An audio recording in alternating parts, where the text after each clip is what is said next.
श्री कृष्ण का वस्त्र हरण प्रसंग महाभारत में एक महत्वपूर्ण कथा के रूप में वर्णित है।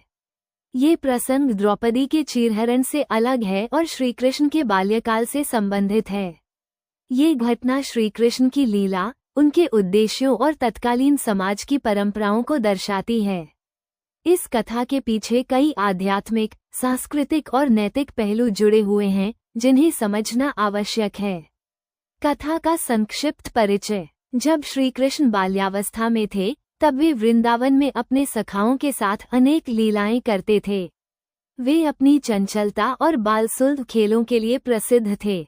उन लीलाओं में से एक महत्वपूर्ण लीला वस्त्रहरण के नाम से जानी जाती है। ये प्रसंग गोकुल और वृंदावन की गोपियों से जुड़ा हुआ है, जिन्होंने श्री कृष्ण को अपने आराध्य के रूप में माना और उनसे आध्यात्मिक प्रेम किया। गोपियों का व्रत और उनकी भक्ति। गोकुल और वृंदावन की गोपियां श्री कृष्ण को अपना सर्वस्व मानती थीं। वे उनकी लीलाओं से आकर्षित थीं और उनके प्रति प्रेम भाव रखती थीं।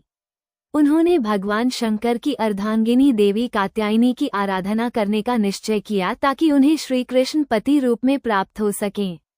मार्गशीर्ष मास नवंबर-दिसंबर में गोपियों ने यह व्रत प्रारंभ किया। वे यमुना तट पर स्नान कर रेत से देवी कात्यायनी की मूर्ति बनाती और उनकी पूजा करती। यह व्रत उन्हें आत्मिक शुद्धि, मनोवांछित वर प्राप्ति और आध्यात्मिक उन्नति के लिए प्रेरित करता था। श्री कृष्ण की लीला और वस्त्रहरण। एक दिन गोपियां प्रातःकाल यमुना नदी में स्नान करने गईं। उन्होंने अपने वस्त्र नदी के किनारे रख दिए और जल में प्रवेश किया। श्री कृष्ण, जो अपनी बाल्य चपलता और लीला के लिए प्रसिद्ध थे, अपने सखाओं के साथ वहां आए और गोपियों के वस्त्र उठा लिए। वे पास के एक कदम्ब वृक्ष पर चढ़ गए और वहां से गोपियों को छेड़ने लगे। जब गोपियों ने स्नान पूरा किया और वस्त्र लेने के लिए किनारे आईं, तो उन्होंने देखा कि उनके वस्त्र श्री कृष्ण के पास हैं। वे लज्जा से जल में ही रह गईं और श्री कृष्ण से वस्त्र लौटाने का अनुरोध करने लगीं।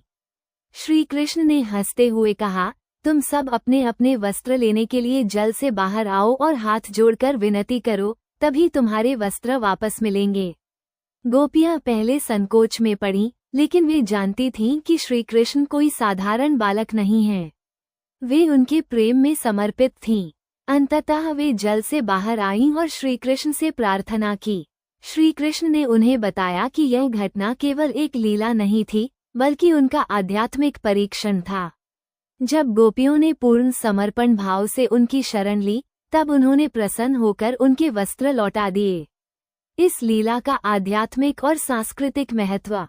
श्री कृष्ण का वस्त्र हरण केवल एक बाल क्रीड़ा नहीं थी, बल्कि इसके पीछे गहरी आध्यात्मिकता छिपी हुई थी। इस प्रसंग के कई महत्वपूर्ण संदेश हैं। 1. पूर्ण समर्पण का प्रतीक। गोपियां श्री कृष्ण को अपना सर्वस्व मानती थीं और उनकी आराधना करती थीं। वस्त्र हरण की लीला ये दर्शाती है कि आत्मा जब तक अहंकार, माया और सांसारिक बंधनों से मुक्त नहीं होगी, तब तक वो भगवान की शरण नहीं ले सकती। 2. माया और सांसारिक बंधनों से मुक्ति। वस्त्र प्रतीक हैं माया और सांसारिक बंधनों के। जब श्री कृष्ण ने गोपियों के वस्त्र लिए, तो इसका अर्थ था कि वे उन्हें माया से मुक्त कर रहे हैं ताकि वे पूर्ण रूप से आध्यात्मिक प्रेम प्राप्त कर सकें। 3. निष्कपट भक्ति। गोपियों की भक्ति निष्कपट थी। वे केवल सांसारिक सुख के लिए श्री कृष्ण की आराधना नहीं कर रही थीं, बल्कि वे आध्यात्मिक प्रेम की प्रतीक थीं। ये लीला दिखाती है कि भगवान केवल उन भक्तों को स्वीकार करते हैं जो पूर्ण रूप से समर्पित होते हैं। 4. कर्म और निस्वार्थ प्रेम। गोपियां श्री कृष्ण से किसी लाभ की आशा में प्रेम नहीं करती थीं। उनका प्रेम निस्वार्थ था और यही प्रेम ईश्वर को प्रिय होता है।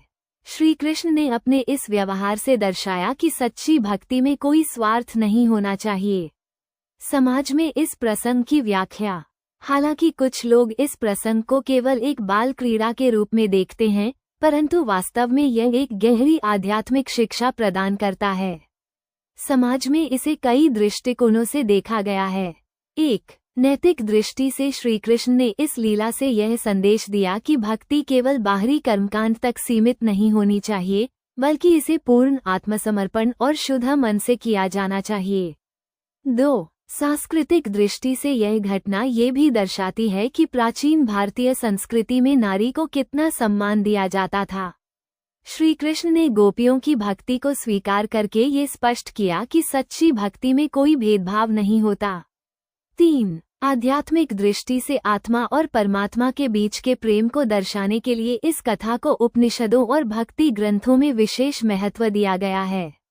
गोपियां जीवात्मा का प्रतीक हैं और श्री कृष्ण परमात्मा के।